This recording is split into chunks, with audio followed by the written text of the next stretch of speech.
నమస్తే, నేను మీ Ashok Kumar. Welcome to our channel. Delhi liquor scam గురించి అందరికీ తెలుసు. ఏదేమైనా కూడా తెలంగాణ మాజీ ముఖ్యమంత్రి ముద్దుబిడ్డ కూడా జైలు జీవితం అనుభవించొచ్చారు. ఒక రాష్ట్ర ప్రభుత్వం అయితే కుప్పగూలిపోయింది. ఢిల్లీలోని అరవింద్ కేజ్రీవాల్ గారు సీఎం హోదాలో ఆయన అరెస్ట్ అయిపోయినారు. ఉప ముఖ్యమంత్రి మనీష్ సిసోడియా గారు అరెస్ట్ అయినారు. ఇంకా 4-5 మంది మంత్రులు కూడా అరెస్ట్ అయినారు. తిరిగి చూస్తే అసలు ఢిల్లీ లిక్కర్ స్కామ్లో వీళ్ళ ఇన్వాల్వ్మెంట్ లేనంటే లేదని చెప్పి కోర్టు వారు కూడా క్లీన్ చిట్ ఇచ్చేశారు. ఇదే మాదిర ఆంధ్రప్రదేశ్లో మాజీ ముఖ్యమంత్రి అయినటువంటి జగన్మోహన్ రెడ్డి గారికి కేంద్ర పెద్దలతో ఎక్కడో ఏ దశలోనూ లాలూచి కుదిరింది. ఏది ఏమైనా కూడా ఏపీలో జరిగినటువంటి లిక్కర్ స్కాము కంటి చూపు మేర కనపడదు, ఇది కనుమరుగైపోతుందని చెప్పి అందరూ అనుకున్నారు. కానీ మూలిగా నక్కపైన తాటికాయ పడినట్టు లిక్కర్ స్కామ్లో సరికొత్త అప్డేట్స్ అంటూ వచ్చాయి. పూర్తిగా డిస్కస్ చేద్దాం. మనతో పాటు ఆర్థిక, రాజకీయ, సామాజిక విశ్లేషకులైనటువంటి డాక్టర్ లయన్ కొత్త రవీంద్రబాబు గారు అయితే ఉన్నారు. సార్ నమస్తే. సార్ నమస్తే.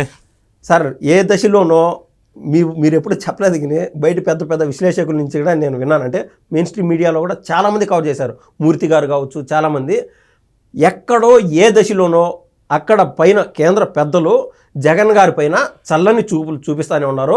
అసలు ఈ మద్యం స్కామ్ ఎట్టమైందో మాకైతే కనపడలేదు. ఈ కల్తీ నెయ్యి వ్యవహారం పైకి వచ్చేసింది, కాపుకులం వ్యవహారం పైకి వచ్చేసింది. రోజుకొక్క లొల్లి ఏపీలో. అంటే మద్యం స్కామ్ అని చెప్పి లాస్ట్ 7-8 నెలలు నాంతో వచ్చింది ఆంధ్ర రాష్ట్ర ప్రజల నోట్లో. జగన్ గారు ఎప్పుడు అరెస్ట్ అవుతారు, రేపా మాపా మొన్నాడా అన్ని తమ్నీల్స్లో ఏ కనిపించాయి సార్. సోషల్ మీడియాలో అయితే అయ్యే తమ్నీల్స్. అయితే సరికొత్తగా మొన్న ఒక అతను కట్టా ప్రణయ్ ప్రకాష్, ఎవరైతే జగన్ గారి ఇంటి దరిదాపులో ఎదురుగా ఉన్నటువంటి అపార్ట్మెంట్లో డబ్బులన్నీ కలెక్ట్ చేసుకుంటా ఎత్తిపెట్టుకుంటా ఎలక్షన్కి సరఫరా చేసినటువంటి ఆ వ్యక్తి కావచ్చు, నిన్న మొన్న సరికొత్తగా ఏపీ బెవరేజ్ కార్పొరేషన్ మాజీ చైర్మన్ అయినటువంటి వాసుదేవ్ రెడ్డి గారు కావచ్చు, అదేవిధంగా కసిరెడ్డి రాజశేఖర రెడ్డి, అదేవిధంగా రాజశేఖర రెడ్డి ముఖ్య అనుచరుడు అయినటువంటి చాణక్య, సంథింగ్ బోనేటి చాణక్య, వీళ్ళందరూ ఆస్తులు కలిపి దాదాపు 440 కోట్ల రూపాయలు ఈడీ అటాచ్ చేసేసింది. అది సరికొత్త అప్డేటు. అంటే అసలు ఆ లిక్కర్ స్కాము జగన్మోహన్ రెడ్డి గారికి ఏదన్నా ఉరితాడాలా బిగించుకుంటుందా? ఇన్ ద సెన్స్ ఆయన ఆస్తులు జప్తు వరకు వెళ్తుంది. ఎందుకంటే ఆల్రెడీ సార్ 3 ఛార్జ్ షీట్లలో జగన్ గారి పేరు వచ్చింది. ఇప్పటి వరకు జగన్ గారి పైన దున్నపోత పైన వర్షం పడితే ఏ విధంగా ఉంటుందో జగన్ గారికి చిన్నపాటి బెరుకు భయం అనేది లేకుండా ఈయన గాంధీ తాత మాదిర బయట పోర్ట్రేట్ అవుతూనే ఉన్నారు. అసలు ఈ విషయం పైన మీరు ఏమంటారు సార్? మీరు ఇంట్రోలో ప్రస్తావించినట్టుగా Delhi liquor scam versus Andhra Pradesh liquor scam okay, ఒక కంపారిజన్ తీసుకున్నారు. Yes sir. ఆంధ్రప్రదేశ్లో జరిగిన లిక్కర్ స్కామ్ భారతదేశంలోనే అతి పెద్ద లిక్కర్ స్కామ్. దీంతో పోలిస్తే ఢిల్లీ లిక్కర్ స్కామ్ నీటి బొట్టంతా. పార్లమెంట్లో ఎంపీ గారు మాట్లాడిన స్టేట్మెంట్. ఎస్. అయితే ఢిల్లీ లిక్కర్ స్కామ్లో అప్పటి ముఖ్యమంత్రి, ఉప ముఖ్యమంత్రి, బీఆర్ఎస్ కవిత వీళ్ళందరూ అరెస్ట్ అయ్యారు. అందరూ జైలు జీవితం గడిపి బయటకు వచ్చారు. తర్వాత రేస్ అవెన్యూ కోర్ట్ అనే ఒక కోర్టు వాళ్ళకి క్లీన్ చిట్ ఇచ్చింది. ఓకే. ఇప్పుడు క్వశ్చన్ ఏంటంటే చాలా సీరియస్ క్వశ్చన్, అందరూ ఆలోచన చేస్తున్నటువంటి సబ్జెక్ట్. వాళ్ళకి ప్రభుత్వాలు కూలిపోని, మానసిక క్షోభను అనుభవించారు, పదవులు పోని, నష్టం జరిగింది. మరి వీళ్ళ మీద క్లీన్ చిట్ ఇస్తే దాని నష్టాన్ని పూరించేది ఎవరు? అంటే ఒక తప్పుడు కేసు పెట్టి జైల్లో 4 నెలలు 6 నెలలు ఉంచి బయటకు వచ్చిన తర్వాత క్లీన్ చిట్ ఇచ్చేస్తే వాళ్ళకి జరిగిన నష్టాన్ని ఎవరు భర్తీ చేస్తారు? నంబర్ 1. ఎస్. వీళ్ళు దర్యాప్తు సంస్థలు ఎందుకు డాక్యుమెంటరీ సపోర్టింగ్ ఎవిడెన్సెస్ ప్రొడ్యూస్ చేయలేకపోయారు? ఎందుకు కేసుని నీరుగార్చారు? దానికి అనుభవిస్తున్నప్పుడు నిందితులు బాధితులు అయ్యారు. సమాజంలో పెద్దోళ్ళు, హై స్థాయిలో ముఖ్యమంత్రులుగా చేసిన వాళ్ళు నిందితులు బాధితులయ్యారు. వాళ్ళకి ఏ విధంగా న్యాయం చేయాలి? అందుకే కేజ్రీవాల్ క్వశ్చన్ చేశారు బయటకు వచ్చి కంట తడి పెట్టుకొని, మళ్ళీ ఇప్పుడు ఎలక్షన్ పెట్టండి, దానివల్లే కదా నేను ఓడిపోయాను, ఇప్పుడు పెట్టండి, దమ్ముంటే మళ్ళీ ఎలక్షన్లో తేల్చుకుందాం. మరి ఆయన పదవి పోయింది కారణం ఎవరు? ఈ liquor scam blame. Yes sir. So ఈ పరిణామాల నేపథ్యంలో సరే race avenue court clean chit ఇచ్చింది. తర్వాత దర్యాప్తు సంస్థలు పై కోర్టుకు వెళ్తున్నారు, అది వేరే విషయం. ఓకే. అయితే ఇక్కడ మొత్తం మీద ఢిల్లీ లిక్కర్ స్కామ్ 100 కోట్లు. Okay sir. ఇక్కడ అంటే కోర్టు వర్సెస్ దర్యాప్తు సంస్థల దర్యాప్తు సంస్థల వాళ్ళు ఆధారాలు తగినన్ని ప్రొడ్యూస్ చేయలేదు. ఓకే. అంటే వీళ్ళ మీద అక్యూజ్డ్ మీద ఉన్నటువంటి, ఇప్పుడు అక్యూజ్ ఏమి అసలు కేసు ఏంటి? వీళ్ళు లిక్కర్ పాలసీని మార్చారు. ఓకే. ఏపీ వర్సెస్ ఢిల్లీ మాట్లాడుకుంటే అక్కడ ఏం చేశారంటే గవర్నమెంట్ ఆధ్వర్యంలో ఉన్నటువంటి లిక్కర్ షాప్స్ని ప్రైవేట్ వాళ్ళకి ఇచ్చారు. ఓకే. ఆ విధంగా పాలసీ మాడిఫై చేశారు. దానివల్ల కొంత ముడుపులు అందినాయి అనేది అక్కడ ప్రధానమైన అలిగేషన్. Yes sir. సో ముడుపులు అందినట్టుగా ఎక్కడా కూడా రుజువు చేయబడలేదు. ఉమ్, పాలసీ మార్చినప్పుడు అది పాలసీ డెసిషన్. ఓకే. కొంతమందికి లబ్ధి జరగవచ్చు, కొంతమందికి నష్టం జరగవచ్చు. కానీ తద్వారా పర్టికులర్ వ్యక్తులకి ముడుపులు జరిగినాయి అని ఆధారాలు లేవు అనేది కోర్టు క్లియర్గా తేల్చేసింది. ఓకే. మరి ఆధారాలు ఎందుకు ప్రొడ్యూస్ సార్ ఒక మాట చేయలేకపోయింది? సారీ టు ఇంటరప్ట్ యూ, దాంట్లో అసలు కవిత గారి ఫ్యాక్టర్ ఎట్ వచ్చింది నాకు 2 minutes అంటే వీళ్ళ దగ్గర నుంచి ఎవరికైతే షాప్స్ అలాట్మెంట్ చేపించుకుంటారో Yeah. వాళ్ళ దగ్గర నుంచి ముడుపులు తీసుకునే విధంగా వీళ్ళు ఒక స్కెచ్ చేశారు.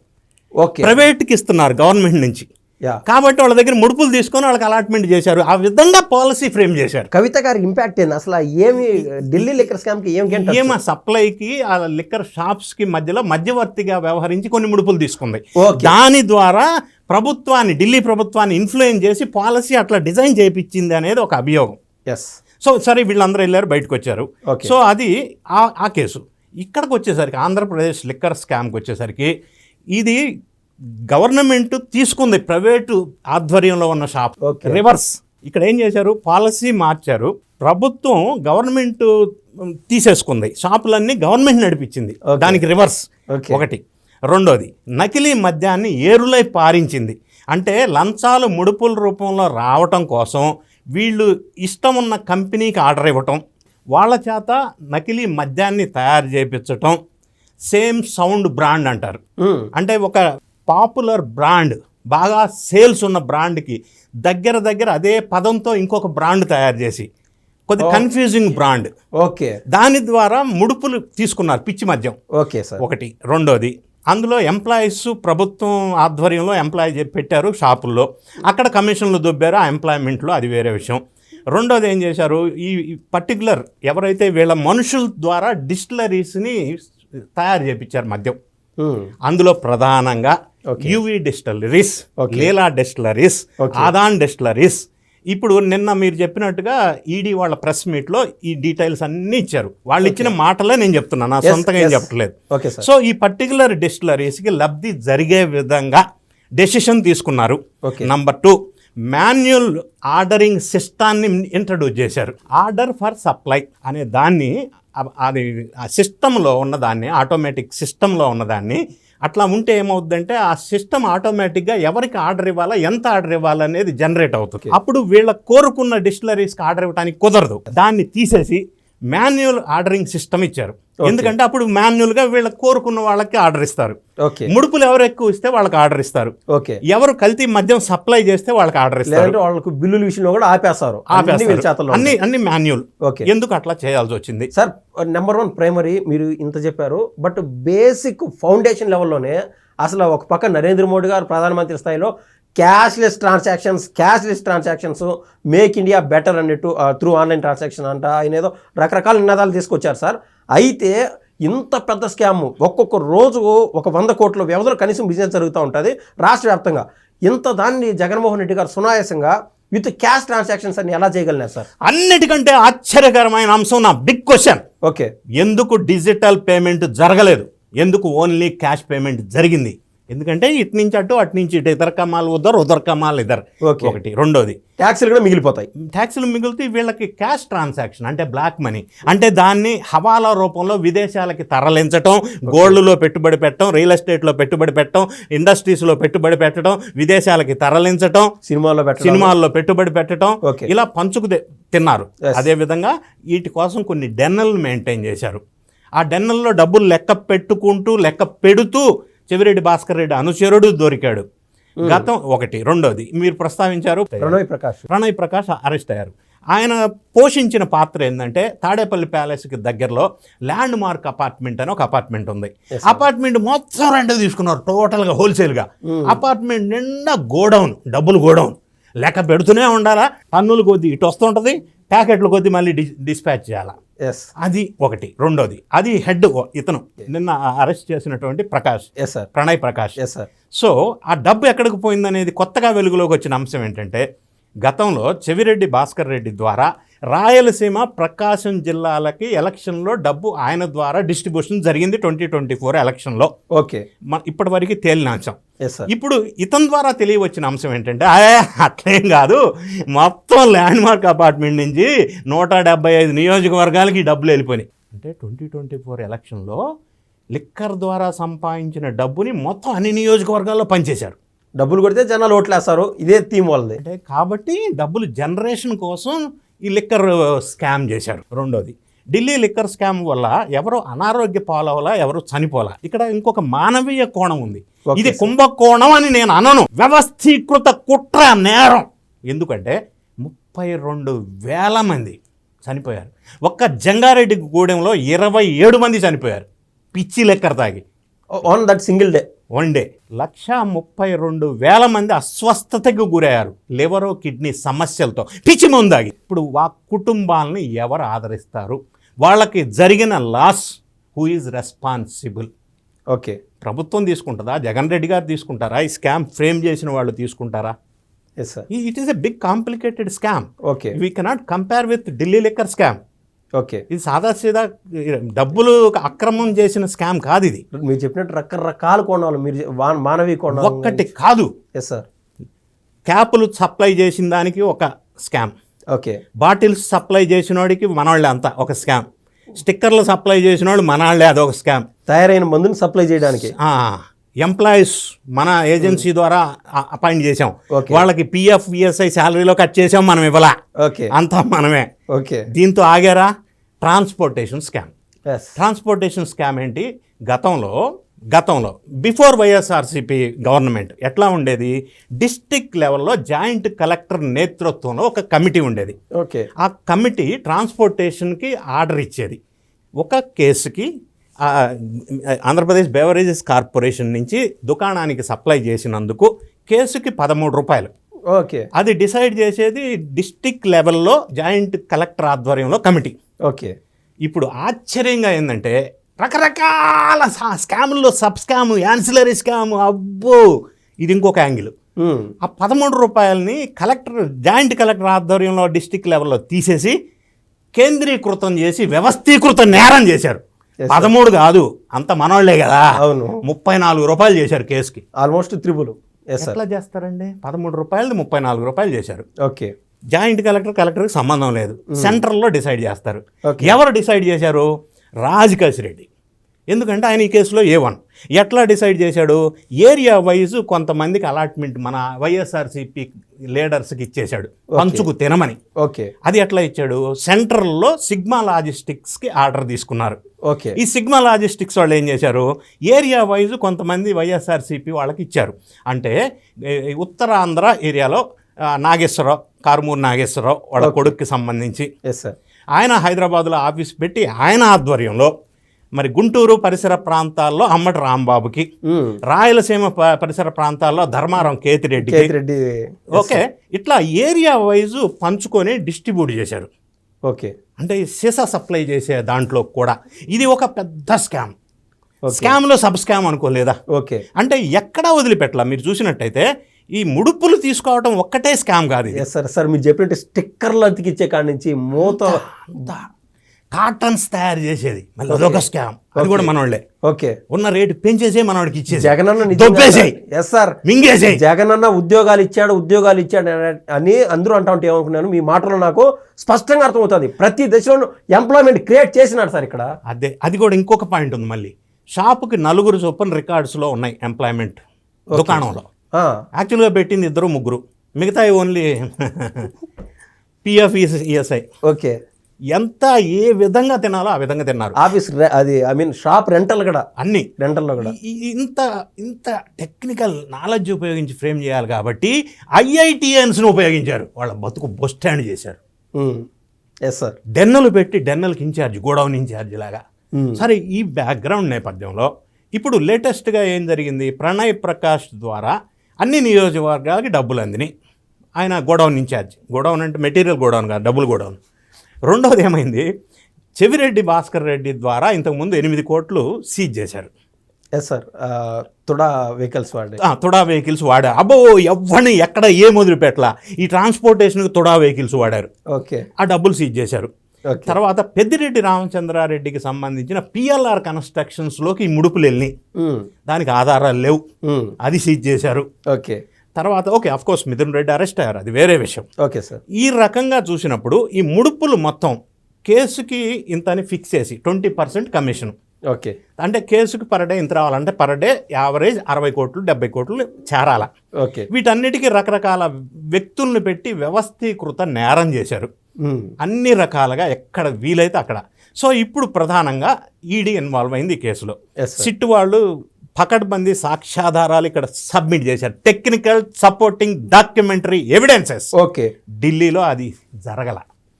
ఇక్కడ ఆంధ్రప్రదేశ్ ఏర్పాటు చేసిన సిట్ డీటెయిల్డ్ సబ్మిట్ చేశారు. ఓకే. ఈడీ వాళ్ళకి ఇచ్చింది, ఈడీ వాళ్ళు నమ్మినారు. ఈడీ వాళ్ళు నమ్మేదేం లేదు, document says yes sir what it happened. Okay. So ఈ డాక్యుమెంట్స్ ఆధారంగా అంటే సార్, అంటే నేను ఈ మాట ఎందుకన్నానంటే మనం సిబిఐని చూసాం, రకరకాలటీ చూసాం సార్. గతంలో వేరే కేసు కావచ్చు, అవినాష్ రెడ్డిని అరెస్ట్ చేయడానికి లేదా అతని ఆధీనంలోకి తీసుకొని ఆయన ప్రశ్నలు అడగడానికి సిబిఐ వాళ్ళు వస్తే ఒక ఏపీ గవర్నమెంట్లోని పోలీస్ అధికారులు కూడా అడ్డపడి సిబిఐని తరివేసినటువంటి దాఖలాలు చూసాం. అంటే వాళ్ళకి అంత పవర్స్ లేవు. అధికారం ఉంది కాబట్టి సిబిఐ వాళ్ళని బెదిరించి ఆ రోజు బాబాయ్ హత్య కేసులో అవినాష్ రెడ్డి అరెస్ట్ విషయంలో బెదిరించి పంపించారు. ఓకే. అంటే అరాచకాలు ఎన్ని చేయాలో అధికార దుర్వినియోగం ఉపయోగించి అన్ని చేశారు. ఓకే. సరే, అది సపరేట్ సబ్జెక్ట్ కాబట్టి. ఈ లిక్కర్ స్కామ్లో ఇప్పుడు ఏం చేశారు, ఎన్ఫోర్స్మెంట్ డైరెక్టరేట్ ఇన్వాల్వ్ అయింది. ఎక్కడైతే ఈ అమౌంట్ అంతా కూడా విదేశాలకి తరలి వెళ్ళిందో దాని వల్ల ఎన్ఫోర్స్మెంట్ డైరెక్టరేట్ ఇన్వాల్వ్ అయింది. ఎందుకంటే it attracts PMLA 2002 section, prevention of money laundering act 2002. Okay. దాని ప్రకారంగా ఇప్పుడు చాలా రకాలైన ఎవిడెన్సెస్ ఉండటం వల్ల చాలా మంది ఇంతకుముందు ఆస్తులు జప్తు చేశారు, రాజకసిరెడ్డి ఆస్తులతో సహా. ఇప్పుడు ప్రజెంట్ లేటెస్ట్ ఏంటంటే చాణక్య, రాజకసిరెడ్డి, ఆంధ్రప్రదేశ్ బేవరేజెస్ కార్పొరేషన్ ఎండీగా ఉన్న వాసుదేవరెడ్డి, వీళ్ళ ముగ్గురు ఆస్తులు నిన్న ఎన్ఫోర్స్మెంట్ డైరెక్టరేట్ వాళ్ళు అటాచ్ చేశారు 441.63 crores. ఓకే. ఈ అమౌంట్ అంతా కూడా రియల్ ఎస్టేట్, హైదరాబాద్ పరిసర ప్రాంతాల్లో, మేడ్చల్ కావచ్చు, మహేశ్వరం కావచ్చు, ఇట్లా అవుట్స్కర్ట్స్ హైదరాబాద్ పరిసర ప్రాంతాల్లో real estate investments, movable and immovable properties including bank balances. Okay. అంటే ఫిక్స్డ్ డిపాజిట్స్ ఇంక్లూడింగ్ సేవింగ్స్ లో అన్ని చేశారు. Okay. Movable and immovable properties. Okay. 441.63 crores seize చేశారు. ఇది లేటెస్ట్ నేపథ్యం. సో ఈ విధంగా చూసినప్పుడు ఇంకా ఎవరెవరి ఆస్తులు సీజ్ చేసే అవకాశం ఉంది అనేది మన ముందు ఇప్పుడు క్వశ్చన్ వినిపిస్తూ ఉంది. సో ఇప్పుడు వీళ్ళ ముగ్గురికి సంబంధించిన రోల్ ఎస్టాబ్లిష్ అయిన నేపథ్యంలో, సాక్ష్యాధారాలు ఉన్న నేపథ్యంలో వీళ్ళ దగ్గర నుంచి రికవరీ చేశారు. అయితే మీరు ఇందాక ప్రస్తావించారు, జగన్ రెడ్డి గారు ఎప్పుడు అరెస్ట్ చేస్తారు, చాలా కాలం నుంచి అరెస్ట్ అంటున్నారు, జరగటం లేదు. అంటే కసిరెడ్డి రాజశేఖర రెడ్డి తనంతా తను పోయి బావిలో నుంచి డబ్బులు ఎత్తుకొని పోయి ఆయన ఇన్వెస్ట్మెంట్లు పెట్టుకొని ఇది చేయలే కదా సార్. అంటే మీరు చెప్పినట్టు ఒక వ్యవస్థ ఆయన చేస్తున్నా అంటే ఆయన సపోర్ట్ చేసినోడు కూడా నేరగాడే. వీళ్ళు ముగ్గురే కాదు కదా దీంట్లో. అయితే ఇప్పుడు తొందరపడి జగన్ రేపు అరెస్ట్ అవుతాడు, ఎల్లుండి అరెస్ట్ అవుతారని మనం ఇక్కడ కూర్చొని ప్రిడిక్ట్ చేయడం కరెక్ట్ కాదు సార్. ఆ ఉత్సుకత అయితే లేదు, నేను డిలే అవుతుంది అనేది బాధ ఉంది. డిలే గురించి నేను రీజన్ చెప్తా. ఢిల్లీ లిక్కర్ స్కామ్ 2021లో ఐడెంటిఫై అయింది. ఓకే. అయితే అది విచారణ ప్రారంభించి అప్పటి ముఖ్యమంత్రి, ఉప ముఖ్యమంత్రి ఎక్సెట్రా వీళ్ళని అరెస్ట్ చేయడానికి 2 years పట్టింది. ఓకే. ఇప్పుడు Andhra Pradesh liquor scam investigation start అయ్యి 1 year అవుతుంది కదా. సో జగన్ రెడ్డి గారి దాకా లేదా more than 1 year 1.5 year touch అవుతుంది, టైం పడుతుంది. అది 100 కోట్ల లిక్కర్ స్కామ్ కి 2 years పట్టింది. ఓకే. ఇది భారీ complicated scheme and scam, involved many people, politicians, IITians, intellectuals, officials, IAS, IPS. Okay. It takes time. మొత్తాన్ని చిక్కుముడి ఇప్పాలి అంటే that's not only about policy matter. No, that is only policy matter. It is not a policy matter. It is a complicated scheme framed by the intellectuals, utilized IAS, IPS officers in this. అయితే వాసుదేవరెడ్డి విషయంగా వద్దాం. ఆయన రైల్వేలో ఉన్నటువంటి అతన్ని deputation మీద తీసుకొచ్చారు. ఎందుకు తీసుకొచ్చారు? ఈ పని చేయడానికి. సరే వచ్చారు. ఇప్పటి వరకు వినిపించిన వార్త ఏంటంటే వాసుదేవరెడ్డి అప్రూవర్గా అయిపోతానని కమిట్మెంట్ ఉంది మొదలు దర్యాప్తు సంస్థతో. అందుకే ఆయన కోర్టులో పిటిషన్ వేసుకోమన్నారు, బెయిల్ పిటిషన్. కోర్టు వారు ఏమన్నారంటే ఈయన పాత్ర చాలా గట్టిగా ఉంది, ఇంత పెద్ద మనిషి ఇంత పెద్ద స్కామ్ చేసినప్పుడు ఆధారాలు ఉన్నప్పుడు బెయిల్ ఎట్లా ఇవ్వను అన్నారు లోయర్ కోర్టు. ఓకే. అటువంటి తప్పనిసరి పరిస్థితుల్లో ఆయన అరెస్ట్ చేయవలసి వచ్చింది. ఇప్పుడు అరెస్ట్ చేశారు, ఆధారాలన్నీ స్ట్రాంగ్గా ఉన్నాయి. ఇప్పుడు అరెస్ట్ అయిన తర్వాత మళ్ళీ బెయిల్ అప్లై చేసుకుంటే బెయిల్ వస్తుందా రాదా అంటే, బెయిల్ వస్తుందా రాదా పక్కన పెడితే ఈయన ఇప్పుడు కూడా అప్రూవర్గా మారతారా లేదా?